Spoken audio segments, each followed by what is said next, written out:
Камералдық бақылау бойынша сұрақ-жауап рубрикасы. Камералдық бақылау дегеніміз не? Камералдық бақылау бұл уәкілетті мемлекеттік органдардың мәліметтерімен, сондай-ақ салық төлеушінің қызметі туралы басқа да құжаттар мен мәліметтермен салыстырғанда, салық төлеушілердің өздері ұсынған салық есептіліктердің негізінде салық органдары жүргізетін салық төлеушінің кеңсесіне немесе кәсіпорнына бармай-ақ жүргізілетін бақылау түрі. Салық төлеуші қай уақыт ішінде салық органдары анықтаған бұзушылықтарды жою туралы хабарламаны орындауды жүзеге асырады. Оны тапсырған күннен кейінгі күннен бастап 30 жұмыс күні ішінде, мысалы 10 маусымда хабарлама тапсырылады және 11 маусымнан бастап 30 жұмыс күні ішінде хабарламаға жауап беру қажет. Камералдық бақылау қай уақытта жүргізіледі?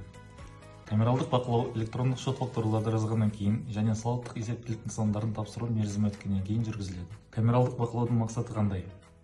Камералдық бақылаудың мақсаты салық төлеушіге анықталған бұзушылықтарды дербес жою құқығын беру болып табылады. Қандай жағдайларда хабарлама немесе хабархат жіберіледі? Камералдық бақылау хабарламалары орта және жоғары бұзушылықтар табылған кезде, ал камералдық бақылау хабархаты төмен дәрежесі бұзушылықтар табылған кезде жолданады.